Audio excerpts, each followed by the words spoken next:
死吧，恕子而赶！混账！你当我不存在吗？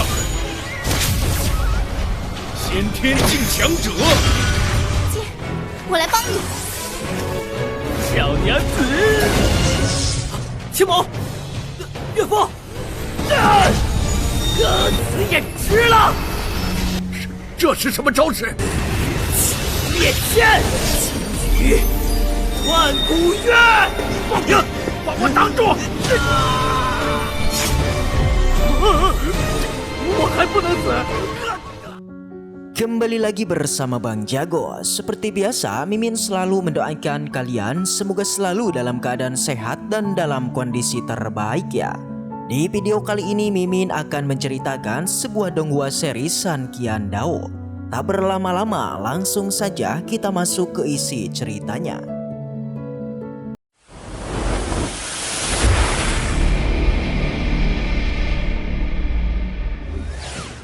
Cerita dilanjutkan yang masih diperlihatkan Wuzhou yang hendak melakukan tebasan ke arah si Guanping dihadang oleh si Lin Yuan. Tentu saja tindakan si Lin Yuan ini karena dia tidak terima anaknya itu harus kalah dan mati di tangan si Wuzhou.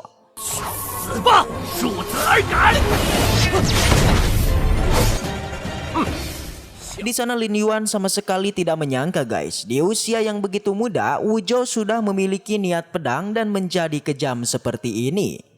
Dia menganggap pertarungan di atas arena hanyalah kompetisi biasa dan tidak perlu sampai ada yang mati. Lagi pula menurut Lin Yuan, si Guanping sudah mengakui kekalahannya. Di sana sempat terjadi cekcok antara Lin Yuan dengan si Wuzhou. Pernyataan ini membuat si Lin Yuan sedikit kesal serta kembali melakukan sindiran. Lin Yuan mengatakan jika Wuzhou sudah memenangkan pertarungan di atas arena bukan berarti semua tindakan yang dia lakukan itu diperbolehkan. Lagi pula hidup dan matinya si Guanping masih tanggung jawab dari si Lin Yuan sendiri sebagai seorang ayah. Lin Yuan, kau pikir kau siapa? Bisa seenaknya saja membuat aturan di arena Linan. Menurut Wuzhou yang merasa kalau dia sebelumnya itu sudah membuat perjanjian hidup dan mati dengan si Guanping. Sementara bagi para penonton, mereka juga setuju dengan pernyataan Wuzhou, di mana kelakuan dari Lin Yuan sudah sedikit berlebihan. Lagi pula menurut mereka Wuzhou dan Guanping itu sudah sama-sama sepakat dengan aturan pertarungan mereka sendiri dan tidak ada yang boleh masuk ikut campur. Dan apakah kali ini keluarga Xi akan melakukan sebuah kecurangan? Menurut para penonton yang menyayangkan tindakan yang dilakukan oleh si Lin Yuan.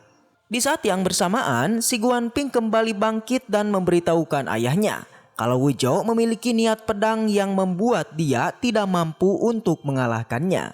Lin Yuan sendiri sudah mengetahui hal tersebut dan untuk sekarang berencana memberikan pelajaran kepada si Wuzhou. Dia menganggap sejak kemunculannya ke publik, Wuzhou sudah kurang ajar dengan berani secara terang-terangan menentang keputusannya.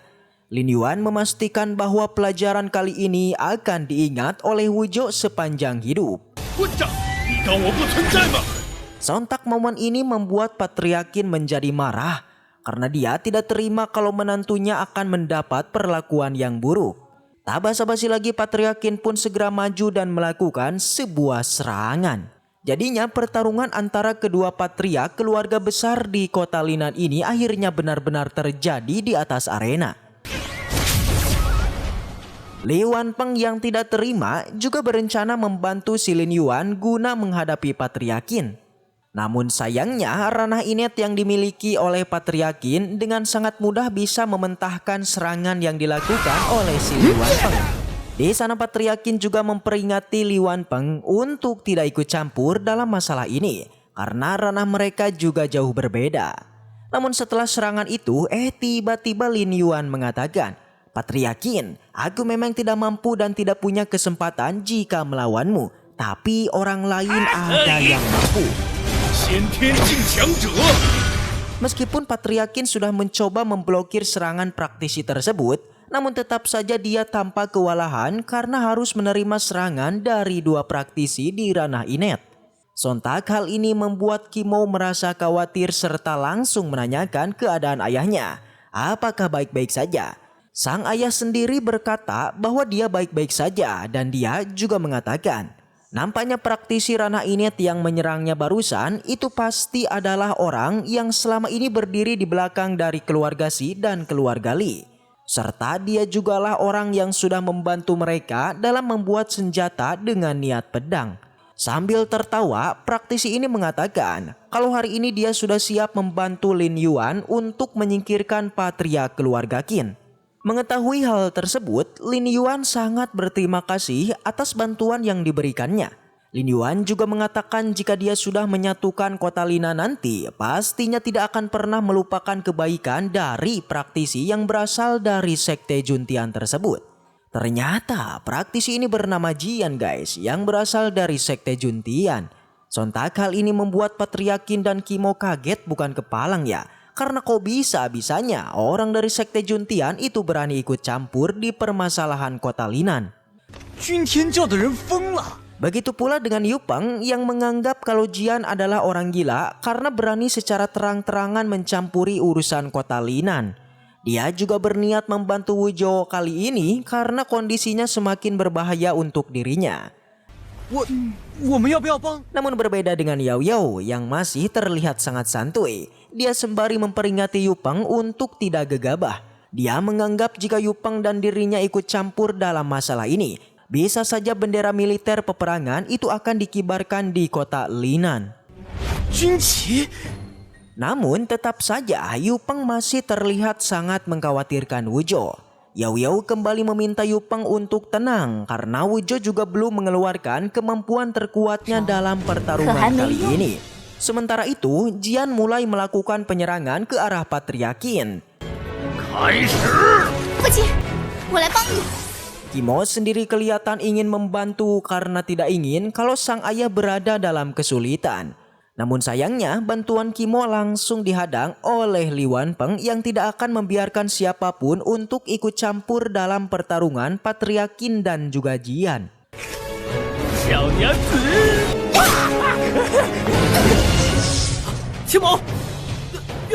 Momen ini sontak membuat Wu Zhou khawatir di mana istri dan mertuanya itu harus bertarung di atas arena. Dirinya sendiri tidak bisa membantu karena masih harus menghadapi Lin Yuan yang juga sudah bersiap melakukan sebuah serangan. Wu Zhou, hari ini adalah hari kematianmu, ucap si Lin Yuan sembari melakukan sebuah tebasan pedang. Cukup beruntung si Wu Zhou berhasil menghindari dan langsung marah-marah karena keluarga silah yang menjadi penyebab atau biang kerok semua kekacauan di atas arena. Lin Yuan, aku akan membunuhmu, ucap Wu Zhou dengan penuh amarah. Efek pertarungan antara Wu Zhou dan Lin Yuan sungguh luar biasa. Sampai-sampai membuat penonton merasa heran guys, kenapa Wu Zhou bisa sekuat ini.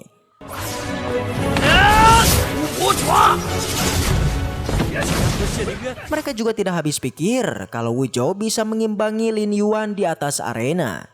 Namun tentu saja ada beberapa perbedaan di antara mereka berdua, di mana Wu Zhou hanya mengandalkan kekuatan dari keterampilan bertarung kelas 3. Sementara si Lin Yuan yang mempunyai ranah lebih tinggi itu menggunakan energi spiritual langit dan juga bumi. Perbedaan di antara mereka berdua pun lama-kelamaan juga pasti akan terlihat. Benar saja, Wu Zhou tampak cukup kelelahan guys, yakni setelah beradu keterampilan pedang dan mulai berpikir nih untuk menggunakan kartu trup yang dia miliki, yaitu pedang Nirvana. Sementara bagi Lin Yuan, dia nampak memuji Wu Zhou yang mampu untuk mengimbangi serta berhasil untuk melukai tubuhnya. Sebagai seorang yang sebentar lagi akan mati, sudah seharusnya Wu Zhou bangga atas pujian yang dia berikan. Lin Yuan bangga atau tidaknya aku, hanya diriku sendiri yang boleh mengucapkan hal tersebut, ucap Wu Zhou sembari mengeluarkan mangkuk reinkarnasinya. Benar saja, Wu Zhou kali ini sudah siap mengeluarkan pedang Nirvana warisan Patua Song Yu untuk membereskan perlawanan si Lin Yuan. Sontak kemampuan yang dikeluarkan Wu Zhou membuat semua orang kaget bukan kepalang ya. Tidak terkecuali si Lin Yuan sendiri, dia cukup bingung dengan kemampuan yang dimiliki oleh si Wu Zhou. Karena mampu untuk membuat sebuah fenomena langit dan bumi menjadi berubah. 万古月。 Karena paham kalau kemampuan ayunan dari pedang Wuzhou begitu kuat, Lin Yuan meminta si Guanping untuk membantunya guna memblokir kekuatan tersebut. 呀，把我挡住！ Lebih parahnya lagi guys, si Lin Yuan mengorbankan si Guanping agar terkena langsung serangan yang dibuat oleh si Wuzhou. Namun tetap saja serangan itu dengan sekejap berhasil menghancurkan si Guanping sekaligus membuat si Lin Yuan sangat ketakutan. Lin Yuan menganggap kenapa hal ini bisa terjadi yang mana pada saat ini dia sendiri itu belum siap untuk mati. Dan pada akhirnya Lin Yuan pun tewas di tangan Wuzhou dengan pedang Nirvana sebagai senjatanya. Dan setelah itu, waduh bersambung. Baiklah, mungkin segitu aja untuk pembahasan kali ini. Dan semoga kita selalu diberikan kesehatan untuk mengawal donghua ini. Dan sampai jumpa di video selanjutnya.